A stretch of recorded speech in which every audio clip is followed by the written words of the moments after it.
Assalamualaikum warahmatullahi wabarakatuh. Ketemu lagi dengan saya di Ngobras, ngobrol santai tentang rasa bersama Neng Ule. Sebelum kita masuk kepada tema selanjutnya atau tamu saya selanjutnya, jangan lupa subscribe, pencet tombol subscribe, like, dan komen di channel Ibu Bella Official Jakarta. Oke, hari ini saya menghadirkan tamu.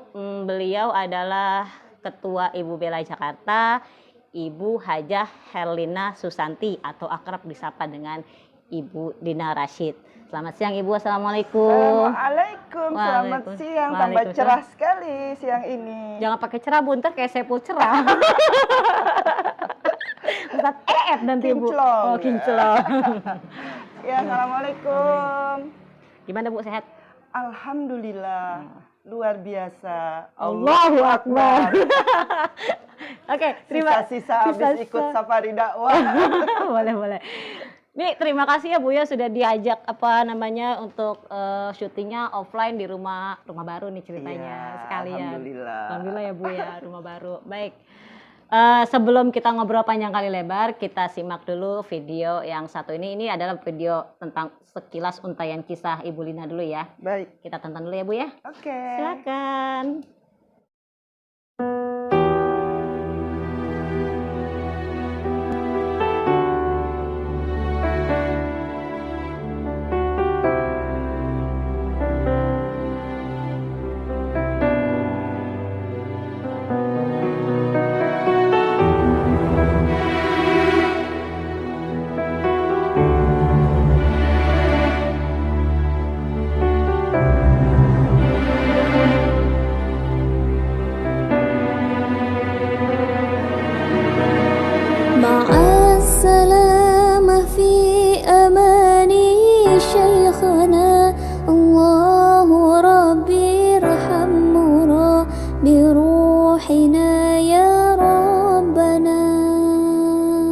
Ketemu lagi di Ngobras, ngobrol santai tentang rasa bersama Neng Ule. Gini Bu, terima kasih sebelumnya udah mau meluangkan waktunya di Ngobras siang hari ini. Sama-sama. Ya. Nah, saya tuh sebenarnya penasaran. Sebenarnya bukan saya yang penasaran, banyak juga yang penasaran. Apa sih? Ibu itu kan sudah pasti ini kan emang jelas ya, bukan berita yang luar biasa. Bukan berita yang aneh-aneh gitu kan, tapi Ibu adalah salah satu putri dari salah satu wakil talkin pengersa Abah yang ada di Jakarta, ya. Yaitu almarhum Bapak Abdul Rashid Effendi, betul Bu? Iya betul. Anak pertama. Iya, dari 5 bersaudara. Semuanya putri nih? Putri 3, putra 2. Oh, putri 3, putra 2. Ya. Gini Bu, boleh diceritain nggak sih Bu awal mula beliau akhirnya bisa jadi wakil talkin itu, apa emang beliau awalnya sudah jadi kiai gitu, kiai besar gitu, atau gimana Bu? Boleh diceritain? Beliau itu kebetulan bertugas di Bakin saat itu, namanya Badan Koordinasi Intelijen Negara. Kalau sekarang disebutnya BIN. Jadi kepala Bakin saat itu Bapak Yoga Sugama ada keperluan ke Suryalaya, kebetulan Bapak bertugasnya di kerohanian di kantor. Jadi Bapak yang mendampingi Pak Yoga Sugama untuk ke Suryalaya. Itu awalnya. Langsung ditalkin? Awal ke Suryalaya, langsung ditalkin. Kebetulan juga Bapak sebelumnya guru ngaji lah, ustadz lah gitu kan di sini, di rumah gitu ya? Di lingkungan rumah dan di kantor gitu kan. Nah itu dia, jadi Bapak cerita awal ke Suryalaya itu memang sudah ada chemistry, kebetulan juga sama-sama orang Sunda ya, jadi beliau katanya kalau bicara sama pengersa Abah juga selalu bahasa Sunda. Beberapa kali, 2, 3 kali atau 4 kali ke sana, beliau langsung diangkat menjadi wakil talkin. Ya, saat itu ya istilahnya agak ini juga saya dengar cerita ya, maksudnya agak ini juga, kok orang baru udah langsung diangkat jadi wakil talkin. Ya itu regulasi bangsa Abah itu ya kan. Penilaian seorang mursyid siapa yang menjadi wakil talkin, beliau yang menilai. Betul. Nah, setelah beliau diangkat jadi wakil talkin, nah otomatis kan Ibu juga kan sebagai anak sulung itu ikut serta nggak sih Bu dalam kegiatan amaliyah, dalam kegiatan ilmiah, itu ikut manakib, ikut khotaman gitu di Islam? Beliau ada? Ditalkin iya. Ditalkin, saya pertama kali ditalkin sama bapak ya. Langsung beliau yang nalkin sendiri? Langsung beliau yang talkin. Saat itu ya memang berasa ada perubahan dalam diri saya, istilahnya sholat harus jadi bisa lebih tepat waktu misalnya seperti itu. Tapi untuk terjun langsung mengikuti beliau itu masih on off saat itu. Oke, Mas. Ya, karena saya saat itu masih muda lah ya, masih muda, terus masih ingin mencari harta. Anak masih kecil. Jadi saat itu saya bukan berasumsi, saya berpikiran waktu itu adalah uang. Oke, dulu itu ya, masih muda itu. Masih muda, karena kami kebetulan suami punya usaha dan saya ikut membantu. Kami punya tekad, kami ingin membesarkan anak-anak dengan baik, istilahnya memberikan fasilitas dan sarana yang baik, ingin mereka kuliah yang bagus ya. Gitu kan, pendidikan, pendidikan secara baju, secara itu betul, material, betul. Jadi cita-cita besar kami berdua itu memang untuk anak, berjuang untuk anakku. Jadi saya pikir, aduh nanti kalau saya ke Suryalaya waktunya kebuang buat bisnis. Uang kebuang nih gitu. Waktunya kebuang saat itu ya lagi lumayan juga, bisnis lagi lumayan juga kan saat itu. Jadi memang luar biasa, pokoknya fokus cari uang aja gitu kan. Tapi ya itu bapak itu ya nggak selalu memberi kabar kalau mau ke Suryalaya. Besok manakib, nelpon kan, besok manakib Suryalaya, kamu mau ikut nggak? Ya pasti ya nggak bisa Pak, sibuk ini besok ada customer datang atau gimana gitu kan. Pokoknya ada aja alasannya. Udah katanya gitu kan. Sekarang lagi musim mangga gitu. Abah tuh suka mangga ini, kamu beliin deh gitu. Iya Pak, beliin. Jadi walaupun tidak ke Suryalaya, tetap ada aja yang dibawa untuk Abah. Betul, dan itu setiap bulan tidak pernah bosan-bosan, beliau selalu memberi kabar kalau mau ke Suryalaya walaupun tahu jawabannya seperti itu gitu kan. Jadi di Suryalaya pun ya beliau cerita, ya tadi udah disampaikan kan salam ke Abah. Abah ini dari Lina sama Usman gitu kan. Jadi jasadnya belum sampai ke sana tapi namanya selalu ya. Jadi cara mengajaknya beliau itu ya nggak maksa, ayo ikut gitu ya, tapi tetap continuous, tetap continuous ngajak walaupun jawabannya saya tahu nih jawaban anak saya pasti aku bakalan nolak lagi, betul, tapi tetap saya ajak. Betul. Bapak memang mendidik kami dengan contoh. Jadi dengan perbuatan tanpa harus kasar. Iya, betul. Santun, perbuatan yang santun dan mengikat akhirnya. Nah, selanjutnya nih Bu ya, aku tanya lagi, selama beliau masih ada gitu kan, apakah Ibu pernah ke Suryalaya? Pernah nggak sekali, 2 kali ke Suryalaya? Pernah. Beberapa kali pernah lah. Pertama kali waktu beliau diangkat wakil talkin itu ikut. Terus yang kedua, ketiganya ya saat manakib lah waktu itu. Cuma apa nih? Cuma saat itu saya ke Suryalaya tuh hanya untuk berjumpa dengan pangersa Abah. Tidak ikut kegiatan amaliyahnya? Tidak ikut kegiatan manakib. Ngapain Bu di sana jadinya? Jadi kalau habis sholat subuh tidur. Habis sholat subuh tidur, tahu-tahu Bapak datang, ayo bangun, siap-siap, kita mau ketemu Abah gitu.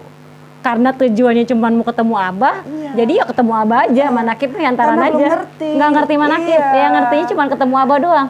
Jadi itu aja ya. Jadi ya maksudnya ya manakib saya saat itu ya kan di rumah Bapak juga ada manakib kan, ya ikut aja gitu. Jadi kan. Cuman duduk aja. Iya gitu. Nggak jadi tahu ini apaan. Belum tahu sama sekali. Oke. Nah, itu berlangsung selama beliau masih ada nih Bu. Maksudnya maksudnya ke Suryalaya cuman kalau emang ada waktu banget, kemudian betul. Manakib juga kalau cuman kalau ada waktu, intinya kalau ada waktu aja. Kalau ada waktu aja. Ada tapi nggak diada-adain gitu. Berusaha nggak diada-adain. Gitu. Nah, jadi karena ya berusaha. Tadi balik lagi dulu, time is money ya. Nah, itu akhirnya apa namanya titik balik ibu balik lagi membuang pola pikir time is money akhirnya time is dzikir itu kapan Bu? Saat Bapak sakit. Waktu itu Bapak sakit, di saat beliau sakit tuh ya, banyaklah hal-hal yang rasanya tidak masuk akal, dan ternyata setelah tahu sekarang, oh itu namanya karoma. Dulu nggak tahu itu karoma. Dulu nggak tahu, cuman agak aneh gitu kan. Kok kan saat itu Bapak mau dioperasi gitu kan, izin sama pangersa, kata pangersa jangan dioperasi, pulang aja. Kita kan bingung, kok nggak boleh dioperasi, kenapa? Kan dokter udah menyarankan untuk operasi gitu kan, kita masih bingung kenapa kok nggak boleh gitu. Ada rasa ini nggak Bu? Ada rasa misalnya rasa kesel atau rasa penasaran? Saya sempet tanda tanya aja kenapa kok bisa begitu, kan dokter lebih pinter, saya cuman berpikir begitu dulu kan. ya, Dulu seperti itu kan, cuma ini tahu-tahu pas kita lagi diskusi gitu, saya sama adik-adik lagi diskusi yang kok begini gitu kan. Akhirnya suster kan kita diskusi di depan kamarnya Bapak itu kan, suster manggil, dipanggil salah satu anaknya dipanggil ke dalam gitu. Jadi saya masuk ke dalam. Terus Bapak nanya, kamu udah tanda tangan untuk operasi? Belum Pak. Jangan tanda tangan. Gitu. Terus? Kan saya kaget. Nanya nggak? Kenapa Pak? Tadi Abah datang. Itu salah satu karomah Abah ya, yang diperlihatkan ke bulunya. Yang diperlihatkan tadi Abah datang, katanya jangan dioperasi, suruh pulang aja. Itu sama persis apa yang disampaikan di telepon. Di telepon, padahal kita belum masuk ke dalam. Belum ketemu sama Bapak ya? Belum sama Bapak, belum ngasih tahu gitu loh. Kalau dari Suralaya harus seperti ini gitu. Tapi udah tahu duluan beliau. Udah tahu duluan. Akhirnya, nah di situ tuh saya tuh, ya Allah, saya bilang gitu kan. Merinding lagi ya kan kalau cerita seperti itu kan. Ya Allah, ini tuh tanda apa gitu kan. Masih pakai logika dong Bu waktu itu? Masih pakai logika kan, maksudnya yang terus kita juga bingung nanti mau ngomong sama dokternya gimana. Masa kita mau bilang sama dokter nggak boleh sama Abah gitu kan. Abah siapa? Abah siapa gitu dokternya. Kan. Tapi ternyata setelah beberapa jam lah dokter periksa gitu, itu dokter malah ini Bapak bilang nggak mau dioperasi, terus kata dokternya nggak apa-apa Pak, udah membaik, oksigennya udah normal. Karena Bapak waktu itu bilang juga katanya Abah datang, pangersa Abah datang, Abah Sepuh datang bawa oksigen. Sebentar Bu, Abah datang, Abah Sepuh datang bawa oksigen. Iya. Ceritanya kalau misalnya orang yang tidak ada masuk logika nih gimana Bu? Iya makanya nggak dapat Bu itu. Kan? Saya saat itu juga masih percaya nggak? Masih nggak percaya, masih nggak percaya. Berarti terus ngebantah nggak Ibu dengan cerita Bapak? Masih bingung. Saya nggak berani, saya nggak berani membantah karena beliaunya sendiri sudah menyatakan tidak mau dioperasi. Kan waktu awal beliau mau kan. Nah, jadi kalau beliaunya sendiri sudah tidak mau, kita udah nggak bisa berbuat apa-apa kan. Jadi oh ya sudah. Seperti itu. Ternyata itu salah satu karomah setelah sekarang mengerti gitu. Jadi kan. salah satu dulu nggak ngerti tuh waktu kejadian kayak gitu. Masih kok bisa sih ngapa sih kayak gitu ya, masih pakai logika nggak nyampe ya Bu ya. Betul. Akhirnya dari situ mulai setelah diperlihatkan karomah pengersa Abah itu baru mulai titik balik. Baru mulai. Jadi Bapak wafat setelah dimakamkan di Bogor, kita sampai malam di rumah. Saya malam terus kita masih kumpul zikir itu ya nggak bisa tidur lah, udah jam 12 malam gitu ya, saya nggak bisa tidur, kebetulan suami juga lagi ke luar negeri saat itu. Jadi saya pikir ya udahlah saya nggak pulang, biar di sini aja gitu kan, biar di sini aja kita zikir bareng. Udah selesai zikir itu saya nggak tahu namanya apa gitu ya, antara tidur dan tidak tidur gitu. Itu mimpinya Bapak dengan posisi dengan pakaian kain kafan, duduk, bilang sama saya, Lin, teruskan manakib, jaga ibu. Itu beliau bilang seperti itu. Setelah dimakamkan? Sudah dimakamkan. Sudah dimakamkan. Iya. Jadi saya mimpi itu malam komunikasi secara rohani bersama Pak Kiai. Dari situ. Dari situ saya langsung terpukul saya cuma langsung, ya Allah, saya anak pertama, saya tahu perjuangan beliau untuk membuka manakib di mana-mana. Di Jakarta kan dulu masih belum banyak. Betul, kan, dulu masih kurang belum banget. yang dihujat, belum yang dilarang, ada yang ini gitu kan. Saya ya dengarlah ceritanya gitu kan. Saya tahu perjuangannya dia berat, perjuangan beliau berat gitu kan. Jadi saya cuma mikir, ya Allah, ini kalau saya nggak melanjutkan gitu kan, pasti beliau akan, ya kan, pasti kecewa, pasti sedih gitu kan perjuangannya. Ya mungkin itu salah satu doanya beliau, bukan karena sayanya yang sadar, saya sih cuma mikir seperti itu ya, mungkin karena memang doanya beliau itu kan. Akhirnya setelah itu saya paling seminggu beliau wafat, saya langsung ke Suralaya, saya memperkenalkan diri sama Pangersa Umi gitu kan. Oh ini Lina, baru tahu namanya doang gitu. Iya dulu kan maksudnya ya cuma tahu nama, tahu nama, datang kan cuma paling ikut salaman seperti itu aja gitu kan. Saya memperkenalkan diri, terus akhirnya saat itu kan ibu kan masih belum boleh keluar kan, masih belum masa idah. Jadi kami sekeluarga aja sama adik-adik saya ke sana. Nah di situ itu saya ketemu Pangersa Abah tuh, tatapan mata beliau itu menusuk banget hati saya. Langsung berdebar-debar ini ya, berdebar-debar kenceng gitu kan. Ya Allah, saya sampai nggak berani menatapkan. Ada ucapan yang beliau keluarkan? Sabar, paling beliau cuma gitu aja, sabar. Beliau Pangersa Umi juga seperti itu. Nah, 1 minggu itu saya ke sana, akhirnya ibu setelah setelah 40 hari ke Suralaya. Ke Suralaya. Akhirnya ke Suralaya. Nah, terus kami mampir ke rumahnya Aki Anta. Aki Anta situ. Aki Anta ya kita minta doa gitu kan. Ditiup kuping saya kiri kanan, terus ininya diusap, disuuk kalau orang itu kan digituin gitu kan. Nah, ketika beliau memegang kepala saya, beliau bilang, kamu usahakan 40 hari untuk mencium tangan Pangersa Abah. Jangan lebih dari 40 hari untuk mencium tangan Pangersa Abah. Jadi tiap hari tuh bolak pergi? Bukan, jadi nggak boleh lebih dari 1 bulan. Berarti kan tiap bulan harus ke sana. Oh, jadi maksudnya 40 kali kali bukan 40 hari? 40 hari. Kalau 40 hari berarti kan tiap hari dong. Maksudnya Bukan, tiap hari ke selama jangan lebih dari 40 hari. Oh, jangan lebih dari 40 hari setelah ketemu Aki Anta ini.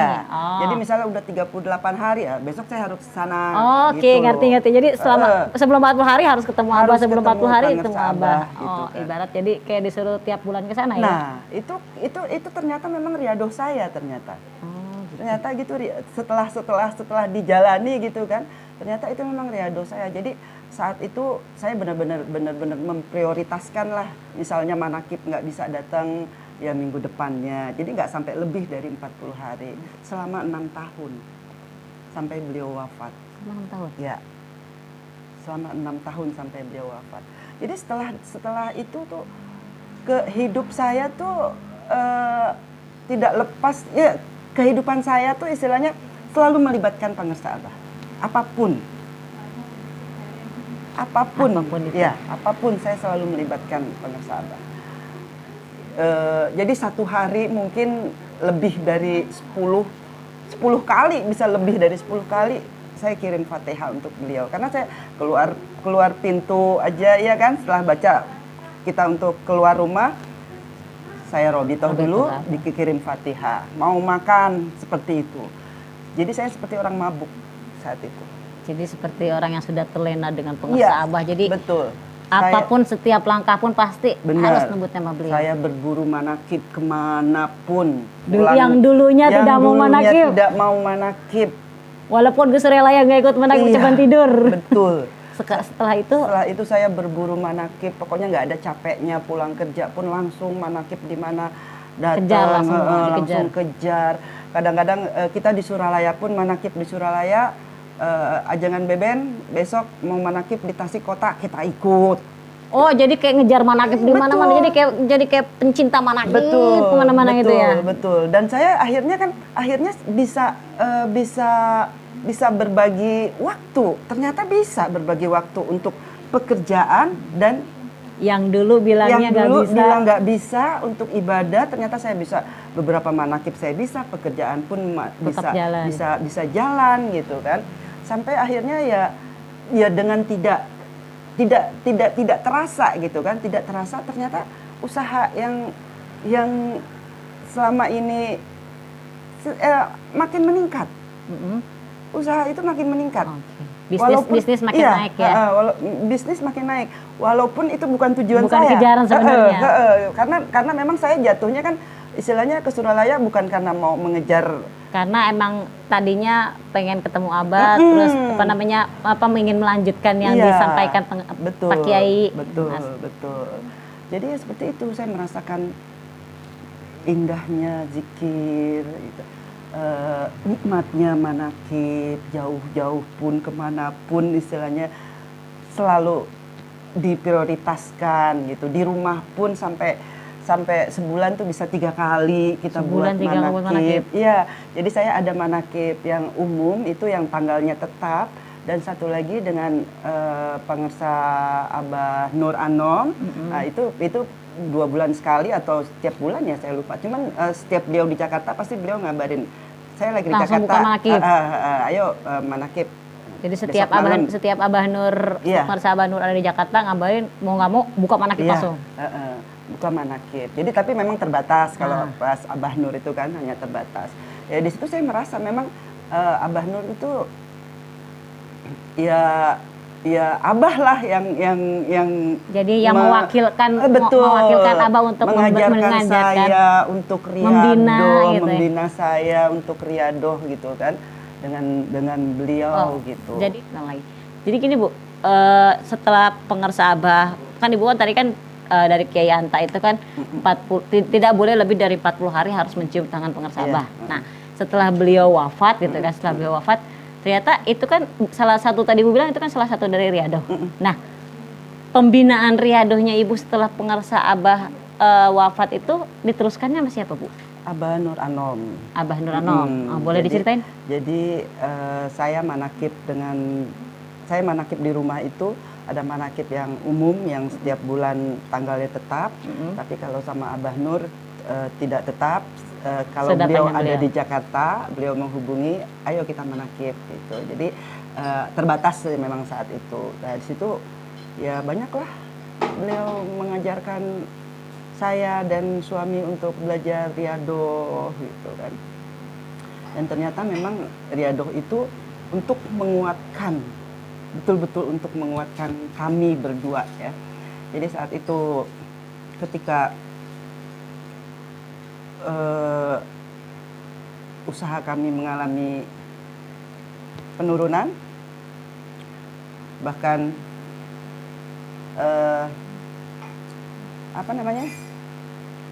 ya terus menurun terus sehingga ya itu memang titipan Allah lah ya. Ketika Allah mengambilnya kembali, tetapi kami sudah mempunyai fondasi yang lumayan kuat gitu. Jadi kami menyikapinya itu dengan ya tenang. Kami menyikapi dengan tenang dan alhamdulillahnya lagi anak-anak sudah pada mapan. Ya kan? Jadi memang kadang-kadang saya berpikir ulang gitu kan, memang tekad saya istilahnya mau membahagiakan anak biar anak-anak bisa mapan. Anak-anak bisa mapan. Jadi dan setelah memang setelah anak-anak semua mapan ya akhirnya ditarik lagi sama Allah gitu kan. Cuma ya kami menyikapinya benar-benar nggak drop ya Bu ya? Tidak sama sekali. Kami dengan tenang, biasa aja, ngadepinnya biasa aja. Malah teman-teman ya suka ada yang bilang, oh biasa aja kayak gitu, maksudnya kayak gini. Kalau gue udah gila katanya, itulah bedanya. Saya punya zikir. Bilang gitu kan. Itulah Allah boleh mengambil yang lain, tapi jangan mengambil zikir dalam diri saya. Oke, jadi seperti itu. Iya, jadi saya cuma ingin, oh ini mungkin ya pengersa Abah tuh melalui Abah Nur menggodok saya gitu, menguatkan Jadi sebenarnya ibu tuh sudah dilatih dari awal almarhum bapak ibu. Jadi Iya, dari yang betul. tadinya beliau ngajak, ayo Lin, menakib, walaupun sebenarnya tahu jawabannya enggak, tapi tetap aja diajak. Iya. Itu kan salah satu Iya. proses dari Riyadhah. Ternyata Betul. diteruskan lagi sama Kiai Anta, kamu tidak boleh lebih dari 40 hari cium tangan Abah. Itu Iya. Riyadhah lagi. Dan akhirnya ternyata Diteruskan 6 lagi. tahun gitu Iya, kan, 6 tahun berjalan. ternyata Iya. secara tidak langsung kan. Kemudian diteruskan lagi sama Abah Nur juga. Nah, akhirnya jadilah perjuangan untuk melanjutkan, mengamankan, melestarikan amalan pengarsa Abah dilanjutkan sampai sekarang. Iya, Dan akhirnya betul. sekarang bisa jadi ketua Ibu Bela Jakarta, diamanahkan 5 Ya, tahun ya, Bu. alhamdulillah. Mungkin itu salah satu apa namanya? Wadah sih kata Wadah, saya untuk salah kita. satu wadah untuk kita berhikmat juga. Ya mungkin ya karena saya bukan ustadz, bukan ustazah istilahnya.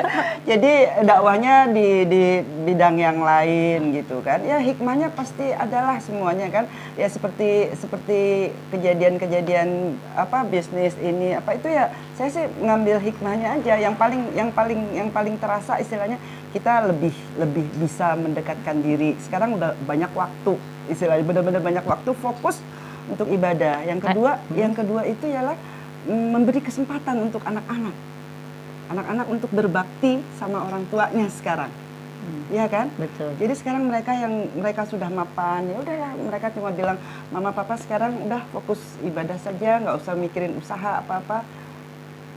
Biar Mereka kami yang backing di bagian iya, itunya. betul. Seperti Jadi itu. memang Hikmah. sebenarnya hikmahnya itu dan tujuan awal ibunya itu kan sama suami kan, sama Pak Usman itu kan, saya pengen anak-anak saya ibaratnya bahagia secara duniawinya, mereka Betul. mapan ada, dan itu sudah tercapai gitu Iya. kan. Tidak tujuannya saya pengen untuk memperkaya diri sendiri, enggak kan. Iya. Ya, karena makanya setelah tujuan anak-anak sudah mapan, kemudian Allah menarik kembali, udah fokus lo situ ibadah. Betul, Seperti itu ya Bu ya. Dan ya memang kita berzikir itu ya ininya dampak untuk anak-anak juga ada, pasti ada. Ya alhamdulillah anak-anak semua lurus lah, jalannya lurus kan. Hidup di Jakarta tahu sendiri kan lingkungannya seperti apa kan. Betul. Betulan anak-anak kuliahnya di tempat-tempat yang favorit juga gitu kan, pasti banyak godaannya. Ya alhamdulillah semua bisa melewati dengan lulus lah istilahnya. Ibaratnya tetap kita dibentengin sama dikir, Iya. tapi juga rasa pembentengan dikir itu juga sampai ke anak gitu kan. betul. Jadi doa orang tua itu doa orang tua memang harus sampai ke anak. Kalau orang tuanya dikir, ya anaknya walaupun masih belang-belentong dikir, Iya, masih betul. tetap kejaga gitu. Saya cuma berpikir gitu, toh perjalanan saya pun seperti itu gitu kan. Yang penting kita udah kasih pondasi lah sama anak-anak, mereka semua udah ditalkin gitu, anak menantu semua sudah ditalkin gitu. Jadi ya tinggal menunggu aja saya semua. Bagaimana berpikir proses gitu. merekanya itu terserah Allah dan terserah Abah saja gimana memproses mereka. Ya. Baik, terima kasih Bu Lina Sama-sama. untuk curhatnya. Bukan curhat ya, di ngobrol santainya. Ini banyak banget ilmu yang bisa saya dapat di sini. Memang ternyata itu dia, kalau memang satu ya. Kalau memang tujuan kita A gitu kan, pasti Allah akan mengabulkan yang A itu. Betul. Ya terserah dia akan mengambil lagi hak kita, Iya. miliknya dia untuk dari kita yang kita olah atau enggak gitu kan. Yang kedua ya emang didikan orang tua itu, doa dari orang tua itu walaupun anaknya masih belang-belantang tetap akan bisa menjaga anaknya. Yang pasti jangan pernah, silakan ambil harta saya tapi jangan mengambil zikir saya. Itulah yang Itu paling poinnya. berharga, Itu ya. Apapun poinnya tuh. boleh pergi, yang penting Zikir tetap yang di di hati hati. tetap. Baik, terima kasih Bu Lina atas Sama-sama. waktunya. Ya Allah. Ada pesan nggak sebelum kita tutup nih? pesannya apa ya? Ya Subscribe apa gitu. ya dong, bantu subscribe Channel Ibu Bela Jakarta Official. Officialnya jangan lupa. Oh, Ibu Bela Jakarta Official. YouTube channel. Yang banyak ya. Baiklah, terima kasih Bu Lina. Sama-sama. Oke. Sukses ya. Sukses buat apa? Sukses buat Ibu sama-sama Bela aja. Jakarta. Ya, sukses buat Ibu Bela Jakarta. Baik, kita tutup. Terima kasih untuk menyimak dari Ngobras untuk episode kali ini. Kita ketemu di Ngobras selanjutnya. Assalamualaikum warahmatullahi wabarakatuh. Bye-bye.